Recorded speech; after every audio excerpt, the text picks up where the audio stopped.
Hi, this is Jim Spohrer, and I'm going to share my screen and start a presentation for the EI Digital um,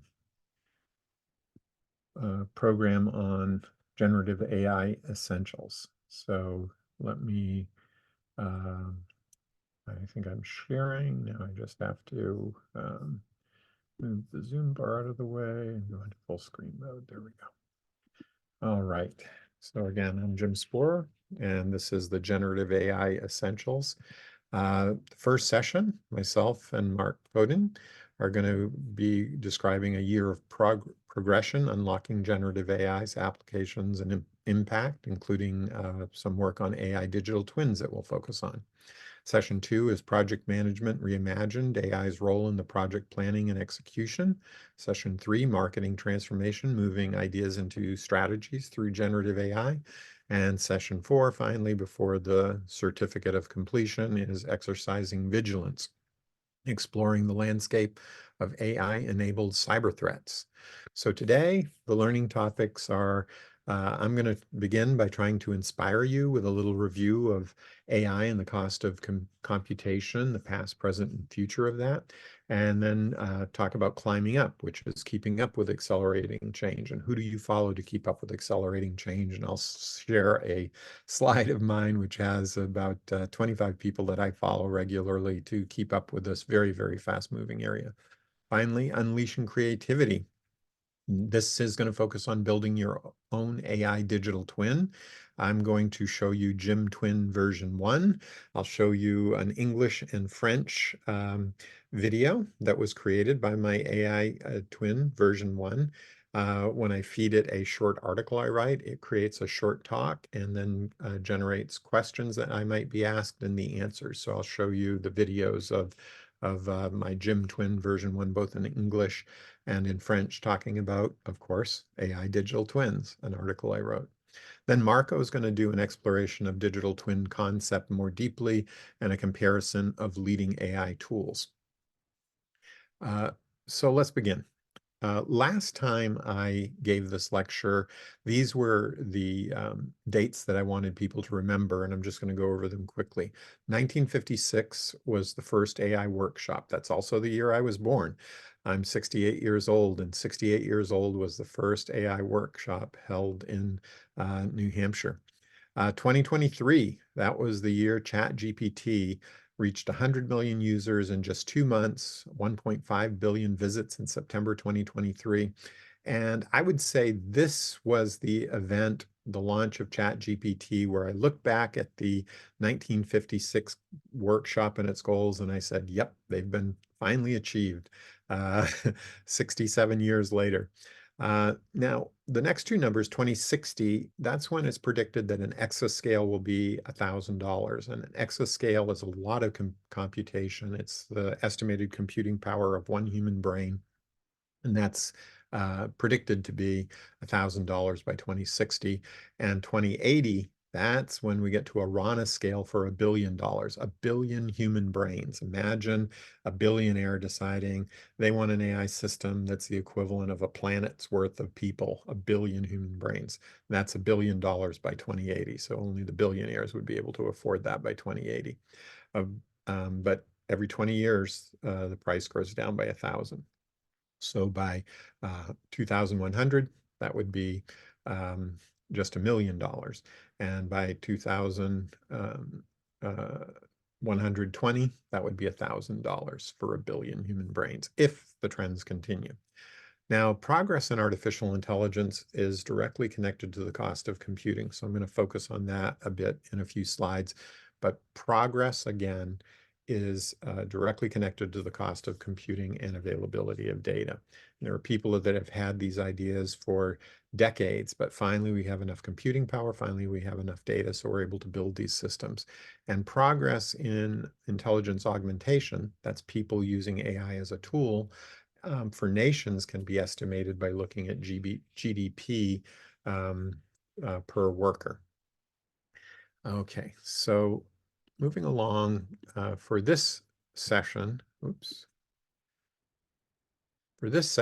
these are the dates and facts and challenges that I want you to remember. In 1947, Bell Labs invented the transistor. In 1958, Texas Instrument invented the integrated circuit, putting multiple transistors to do more complex things onto silicon. And by 1971, Intel had the first fully working microprocessor. Today, in 2024, of course, Nvidia's H100 is selling like hotcakes. This is the power engine of the AI that's happening around the world. And it weighs about the unit that the chip is in, weighs 70 pounds. It's got a complexity of 35,000 parts, and the cost of it is $250,000 per one of these units. And one of these units basically replaces a portion of an old data center. So it's a very, very powerful system. In fact, the uh, what it replaces, the cost of the cables alone would be more than $250,000. So this is accelerating technology at its best. It's selling like hotcakes. And as the marginal cost of computing goes to zero, service innovation will go through the roof and energy consumption will go through the roof as well. Now, what do I mean by marginal cost of computing? Everything in the world that's a product that you can buy or a service that you can buy, there's a labor cost, there's a material cost, there's an energy cost, and there is a cost of computation. But guess what? That cost of computation, the marginal cost of that relative to other things is going to zero. So the challenges we're going to face in addition to the energy cost of AI, is going to be preparing for these next waves of innovation, including AI digital twins, which we're going to get into in this session, as well as humanoid robots, as well as learning to invest wisely, self-control. It's like being in an ice cream store, and if you're hungry, you got to have self-control because with this AI and the proliferation of services, we don't just want to go for the sugary sweet services. We want to do the things that are healthy for us. And how do we do that? So this first part is just going to be a little inspiration for you about how rapidly technology has been improving. And I'm going to focus on a talk that Jensen Huang, the CEO of Nvidia, made at Stanford. So let me go ahead and show you that, and I'll give you some of the first impressions of generative AI. Insanely great productivity, insanely great quality for some things, but really, where is all this going? And that has to do with the decreasing cost of computation and the increasing GDP per worker. And so far, the progress is awesome, impressive, but it's imperfect. And I'll talk about some of those imperfections as well. So this is Jensen Huang, a picture of him at a talk that he gave at Stanford not too long ago. And he was talking about the H100. This is the thing that's selling like hotcakes that's driving AI around the world. And Jensen Huang, he's the founder and CEO of Nvidia. And he was saying, you imagine a tiny chip, but this H100 weighs about 70 pounds. That's what you're buying when you buy the H100, a 70-pound thing that has 35,000 parts, and it costs $250,000. But as you can read down here, he was making the point that the cables alone in what it's replacing cost more than $250,000. That's why this thing, they can't keep up with demand. And what I see when I hear him talking about the H100s is that this is driving the marginal cost of computing to zero. And that means the demand for service offerings is going to go through the roof. So I'll include a link to that video in the chat for people who want to go out and hear him talking about that. Now, when I first started using some of these generative AI tools, I remember typing in this, please create an image of a library, and in the library is a monkey using a typewriter with a stochastic parrot dictating to the monkey, and boom, just a few seconds later, I get this amazing image, and I was like, wow, Microsoft Bing Image Creator is able to translate my text into amazing images. And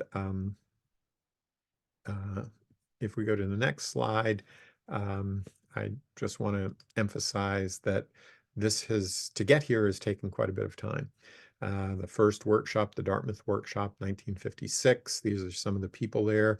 When I got to IBM in 1998, John McCarthy was there at the Almaden Research Center out here in Stanford. He was a professor at Stanford, but he was also working with IBM. In fact, he was part of my group. I was very excited about that. Marvin Minsky at MIT, he was one of my professors there. And in 1997, this is when IBM created Deep Blue and won the chess, was able to beat the world champion in chess. 2011, Watson Jeopardy, IBM again, beating the world's champions in question answering for the game show Jeopardy. And then things really take off as we get into the modern era of using GPUs for computation. Finally got enough computing, finally got enough data. And Google has a lot of data. So a lot of these innovations come out of Google and DeepMind, and then OpenAI comes in with some innovations. And what I'm going to show next is some stuff about Reid Hoffman's digital twin and Unitree G1's humanoid robot. So this is just to show what I think is really, really important. If you go through and you read the 1955 proposal for that first AI workshop, and it talks about all the things, including neural networks and how can a computer be programmed to use language. If you look at these goals of 1955, guess what? This was in the proposal in 1955. So 68 years later, boom, this article by OpenAI GPT-4, I believe all of these goals were met. So it took about 68 years. Now, why did that happen? Well, the main thing is the marginal cost of computing is going to zero. So let's get an image in our head about what that is. If we put vertical lines every 20 years, starting in 1960, 1980, 2000, all the way up to 2080, and then we add some horizontal lines, $1,000, $1,000,000, $1,000,000,000, and $1,000,000,000,000. And then we put in the diagonals. Just draw the diagonals. Boom. Now we're starting to estimate the cost of computation. And we have to make a little bit of an adjustment here at the beginning because there was a learning curve.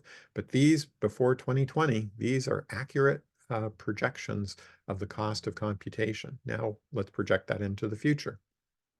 And we see what's going on here is that here's an exascale. It reaches $1,000 at 2060. That's estimated computing power of a human brain. Here's Ronoscale. 1 billion human brains is $1 billion by 2080.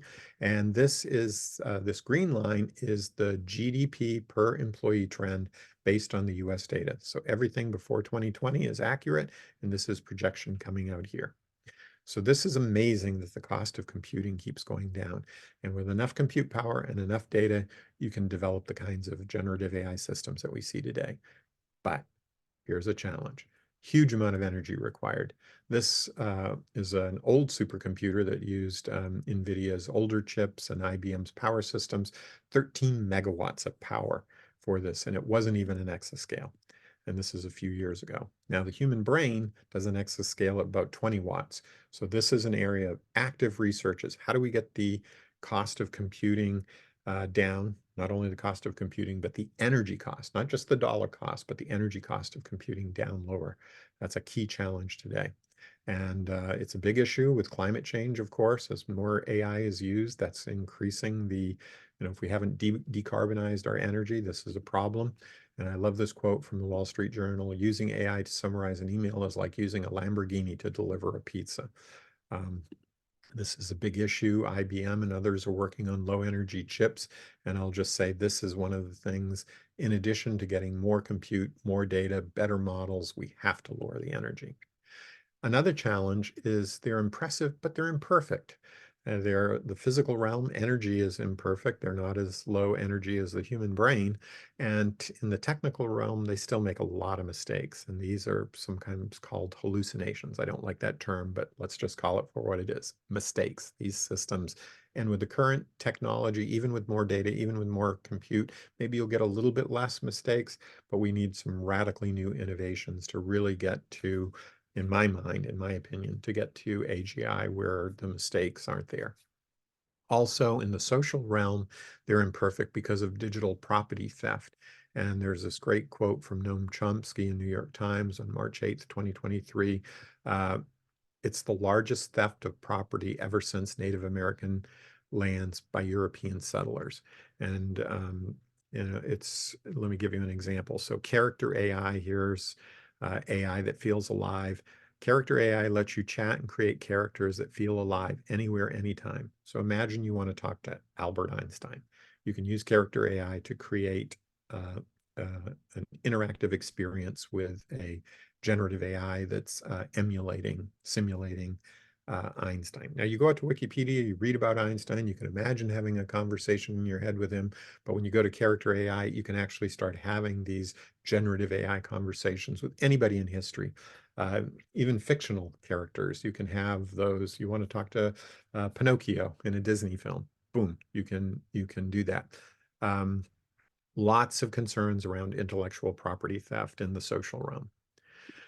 So now that we hopefully have been inspired that, the cost of computing is dropping and appears to be on a trajectory to continue to drop, so we're going to have more and more of these AI capabilities, how do we upskill?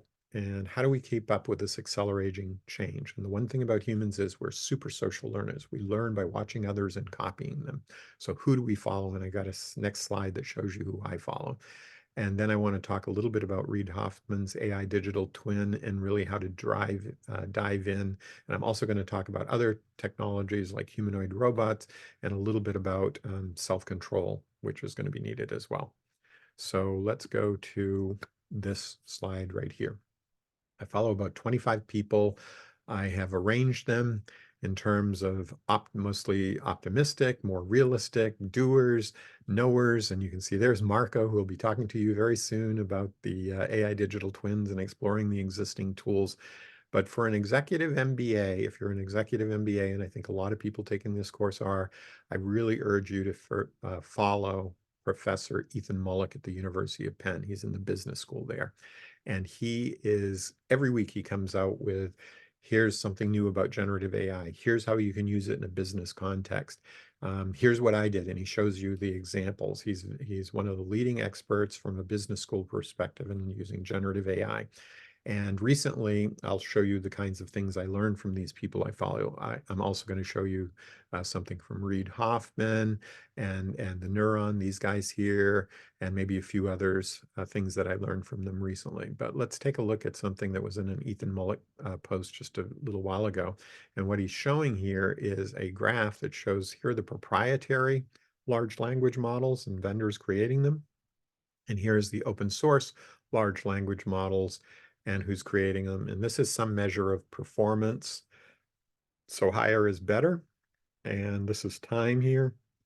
And what you can see is about a year after something comes out as proprietary to a particular capability, 1 year later, the open source has caught up. And it looks like this is narrowing a little bit. So open source is catching up faster and faster.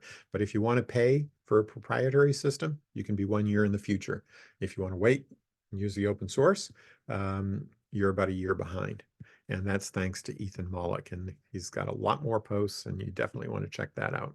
So let's talk about Reid Hoffman for a minute. Reid Hoffman is one of the people I follow. He started in LinkedIn. He's now a venture capitalist.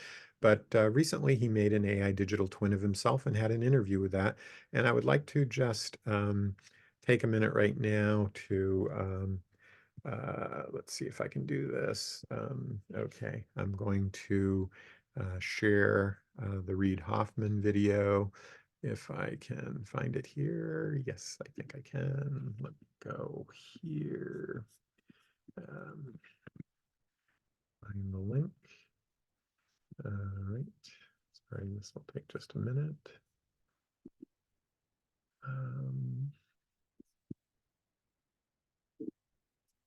This into my browser. And here we go. Oh, and I should have queued up. Be overwhelmed with your to-do list? Here's what you can do about it. This strategy is so effective. Why would I want to be interviewed by a digital version of myself? Oh, great question.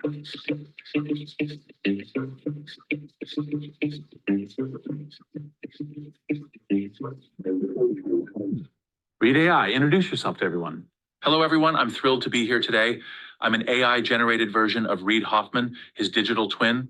My thinking and everything I am saying comes from a custom GPT that is based on 20 years of Reid talking and making content. So I've read all his books, watched his speeches, and listened to his podcasts. I think it gives me a pretty good sense of how you approach the world, Reid. So first, I'm going to challenge Reid AI with some questions to see what it can do Okay, I'm going to make sure you have the link so you can go out and watch that full thing. It's pretty amazing what it can do. It summarizes his books. It summarizes it to a world expert, to a kid building things with blocks. He has different levels of summarization that are pretty impressive. And then, of course, the AI interviews Reid, and that's pretty interesting to watch as well. So I encourage you to take a look at that. And that was a good confirmation. I had been working on my AI digital twin, but when I saw this recently that Reid Hoffman came out with his, and again, I just want to share that I found out about that because I follow Reid Hoffman and I saw that he did that. So following people is key.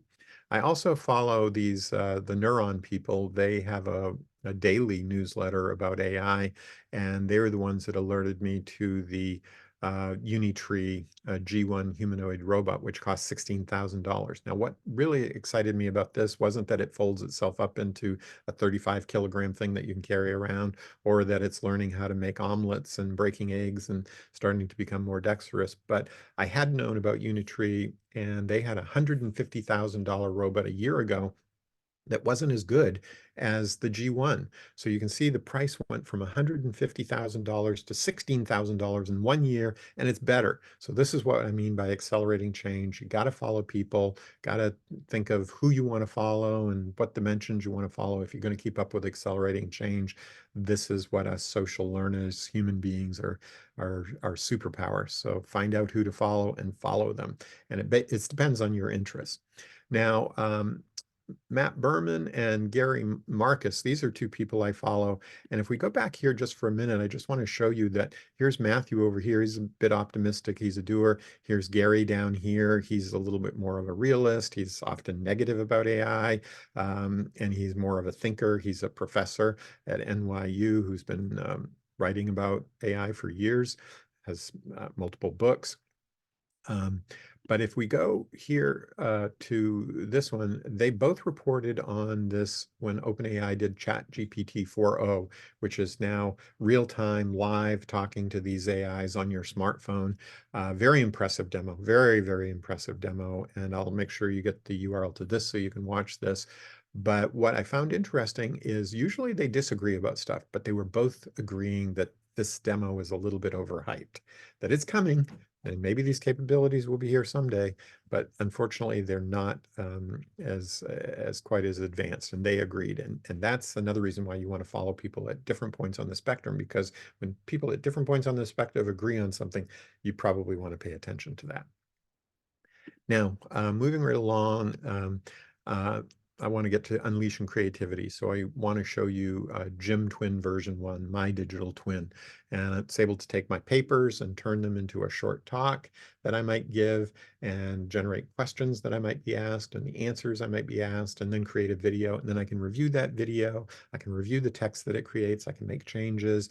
And then why do I want this? And the reason I want this is I get invited to give incredible number of talks, and I can't give them all. And I feel bad sometimes when I really wanted to, help somebody by giving them a talk that I couldn't. But now I'm able to say at least, hey, here's a version of the talk that I might have given when my AI digital twin created it. Maybe I can show up for the last 5 minutes to after, you show this and interact with some of the people on your call. I can carve out, 5 or 10 minutes. Maybe I can't carve out the hour they needed. And I'm going to show you it working in English and French. And I want to talk about how we stay ready for the future. And again, Marco is going to give you more details very, very shortly. And I also want to mention as we unleash our creativities, oh, by the way, you're going to need bigger goals too, because when you have 100 digital twins working for you, what is your main goal? What is it that you're working on? You have to start thinking bigger, maybe from serial entrepreneur to parallel entrepreneur. So this is an article, if you want to see one of the first ones that I read in 2020. I had been thinking about AI digital twins for quite a while, but in 2020, I read this article, and I'm including a description of it here because this was when I started realizing this is a little bit closer than I thought. And now let's go check out my AI digital twin. And let me go here and let's see if I can find it here. First, I'm going to show you my English and then I'll show you my French. So here we go. And again, I apologize. It's probably going to show an ad. I should have had these queued up. Oh, maybe not.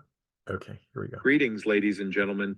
Today, I invite you to embark on a journey into the realm of technological innovation and human potential. We stand at the precipice of a profound transformation where the lines between reality and imagination blur and our digital counterparts emerge as companions in our daily lives.